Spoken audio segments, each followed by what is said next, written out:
Kalau kita lihat kembali ke 2012, itu kita nggak lihat gitu. Terus mungkin orang bilang, oh Pak Saud masuk angin kali, kamu yang masuk angin kali gitu. Nggak ada cerita masuk angin, itu kan dari penyidik, dari penyelidik. Kalau dia sampai ke pimpinan, kita melihat gitu. Nah untuk kardus itu kan clear, nggak ada masalah di situ gitu ya. Tapi kan selalu disebut-sebut. Malah kemarin kan sempat disebut juga, itu seorang pimpinannya baru pada bulan kemarin nyebut juga itu kardus-kardus itu. Udah jelas itu kardus nggak ada kaitannya gitu loh. Jadi emang kita jadi bingung sekarang ini.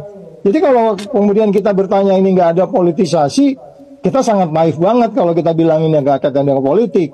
Karena apa? Ini kan bukan kasus yang membuat negeri ini terpuruk, tenggelam. Itu ada 5.000 surat di KPK tuh dalamin lah yang paling prinsip itu. Iya kan?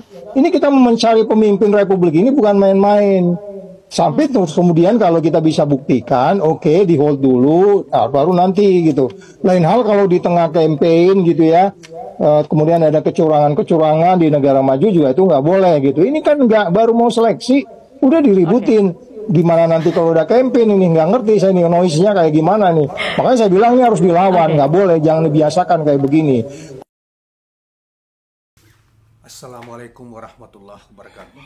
Rekan-rekan sekalian, kembali kita berjumpa di Jejak Semesta 65.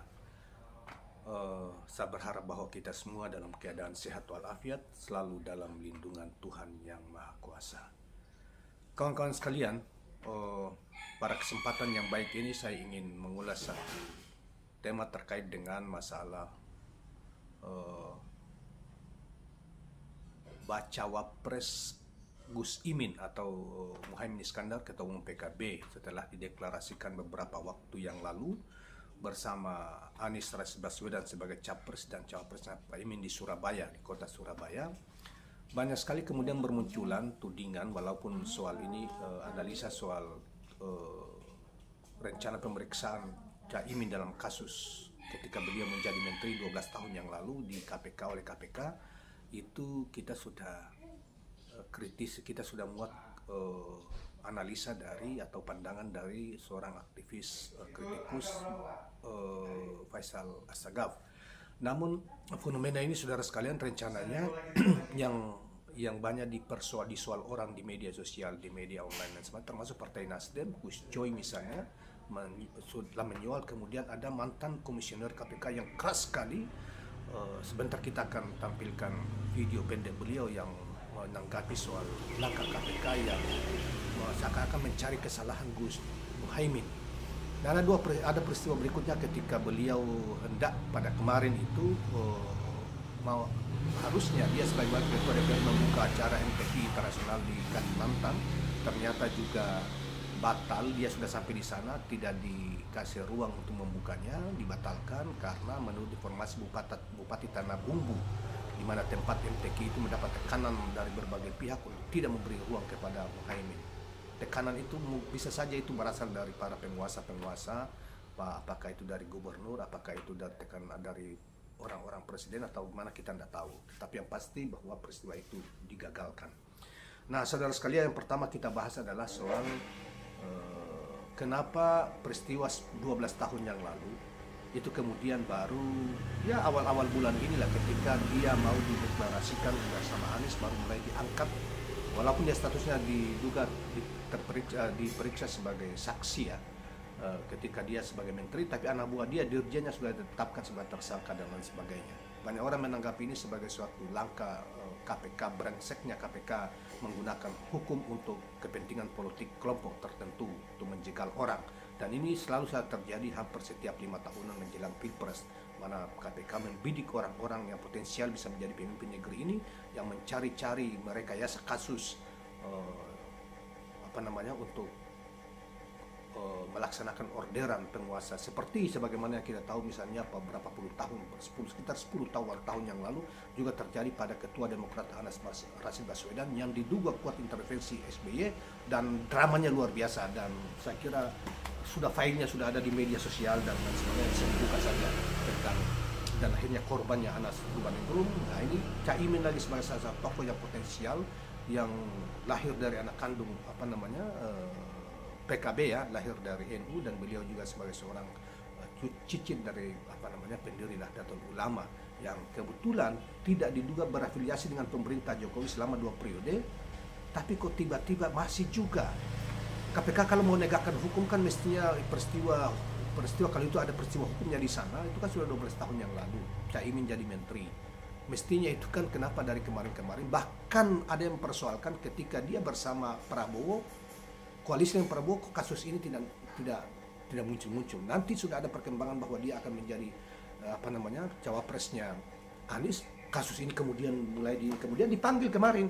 Cuma kan kemarin kan dia harus ke Kalimantan, dia tidak bisa hadir, minta di reschedule ininya. Jadi ini memang KPK ini memang ini apapun alasan seperti yang dilakukan dikatakan oleh pihak-pihak lain, bahwa apapun alasannya termasuk dari PDIP ya, seorang anggota DPR dari PDIP, apapun alasannya momentum ini tidak tepat karena ini peristiwa 12 tahun yang lalu, dan kenapa kemarin-kemarin pada kemana KPK ini? Kok ini mau menjelang ketika dia bahkan di masa ketika dia masih berkoalisi dengan Gerindra, PKB, itu juga tidak aman-aman, saya tidak diotak-atik. Begitu dia mau berkoalisi dengan Nasdem dan menjadi cawapresnya Anies, mulai diganggu. Ini kejahatan luar biasa yang digunakan oleh orang-orang KPK, menggunakan alat penegak hukum untuk kepentingan politiknya. Dan itu berkesimpulan seperti itu. Jadi betul apa yang dikatakan oleh anggota DPR dari PDIP itu, bahwa momentum ini tidak, apapun alasannya oleh KPK, tetap orang berkesimpulan bahwa itu terkait dengan penjagalan politik yang dilakukan oleh KPK. Jadi itu satu. Yang kedua, saudara sekalian, tentang itu, beliau itu kan dijadwalkan mewakili DPR untuk membuka MTQ di Tanah Bumbu itu. Ternyata juga, nah kalau itu benar bahwa dia dijegal untuk tidak ada tekanan bupati itu supaya jangan memberi kesempatan Caimin sebagai kebetulan cawapresnya Anies sekarang sudah deklarasikan, memberi padahal dia kan sebagai masih itu ya, karena belum didaftar, dia masih anggota DPR, wakil ketua DPR sana. Mestinya itu cara mainnya itu jangan sekasar seperti sekarang ini. Kalau betul itu upaya penjegalan, tekanan itu untuk membuat Caimin tidak boleh membuka itu acara walaupun sudah dijadwalkan mewakili DPR RI sebagai wakil ketua DPR. Kalau itu benar dari rejim anasir-anasir rejim sekarang ini, itu keterlaluan. Caimin itu berkorban kurang apa terhadap Jokowi, rejim Jokowi ini. Dan sampai sekarang masih tetap juga berada dalam koalisi rejim Jokowi, termasuk Nasdem. Mengapa anasir-anasir Jokowi begitu antipati terhadap apa yang dilakukan oleh PKB maupun oleh Nasdem, sehingga Caimin yang mesti secara resmi sangat telanjang mereka melakukan pembatalan terhadap apa yang sudah dijadwalkan untuk dibuka. Nah, jadi saudara sekalian, ini memang ada cara-cara berpolitik kita yang sangat barbar, ya, sangat terkebelakang. Cara berpolitik demokrasi jegal-menjegal oleh yang anasir-anasir. Kita tidak mengatakan bahwa itu perintah Jokowi atau apa, tapi anasir-anasir yang berkuasa hari ini. Kalau tidak, siapa yang kenapa bupati saja kemudian membatalkan acara untuk tidak boleh dibuka oleh Caimin karena dapat tekanan dari berbagai pihak. Kalau hanya dari berbagai pihak tekanan di bawah dia kan tidak mungkin lah. Itu pasti tekanan juga dari swasta tidak mungkin. Itu pasti dari rejim. Nah, rejimnya itu apakah itu menjadi direct perintah dari kekuasaan tertinggi, ataukah memang itu hanya inisiatif unsur-unsur yang ada di dalam situ, di sekitarnya, yang tidak diketahui juga oleh petinggi negeri ini, petinggi dan pengertian top leader negeri ini, yaitu Pak Jokowi. Karena Pak Jokowi, kalau itu dilakukan, keterlaluan. Kurang apa Caimin dengan KPKB-nya pasang badan, termasuk dengan NU-nya unsur pasang badan terhadap 2 kali pemenangan dan kebijakan-kebijakan diamankan selama kurang lebih 10 tahun ini. Kenapa? Termasuk juga mereka yang bermain di air keruh KPK ini. Terlalu. Kita memang setuju bahwa setiap langkah korupsi, pencurian harta negara, kekayaan negara dan sebagainya, cara-cara yang melanggar hukum, itu harus segera ditegakkan. Tetapi untuk kasus Caimin, kita tidak percaya kasus 12 tahun yang lalu berjalan, nanti ketika dia juga berkoalisi dengan Gerindra aman-aman saja, tidak dikorek-korek, begitu dia pindah koalisinya ke Nasdem dan deklarasi dengan Anies, dia mulai diangkat dan mau diperiksa sebagai saksi. Jadi ini brengsek, kejahatan yang direkayasa, kejahatan di atas nama menggunakan lembaga negara yang digaji oleh rakyat. betul-betul ini jahat, ini penjahat betul-betul, mereka ini jahat betul untuk negeri ini, dibiayai, dibayar dan dibayar dari keringatnya rakyat, pajak, tapi mereka menggunakan kewenangan itu untuk menjegal, untuk membuat kejahatan terhadap warga negara yang lain, para pemimpin-pemimpin yang kebetulan bisa diharapkan oleh rakyat untuk memimpin bangsa ini lebih baik di masa akan datang. Saudara sekalian, ini bisa-bisa pintu masuk pembubaran KPK, percaya sama saya. Dan KPK bisa dihancurkan oleh mereka yang kecewa terhadap cara-cara KPK menggunakan orang-orang KPK, menggunakan lembaga negara KPK ini untuk membantai atau untuk kepentingan politik, untuk menghalangi tokoh-tokoh tertentu yang semuanya bisa menjadi rekayasa, hanya semata-mata rekayasa. Nah, demikian juga yang terjadi di Tanah Bumbu kemarin. Jadi ini sudah mulai, tapi yakinlah dengan cara begini rakyat akan bangkit melawannya.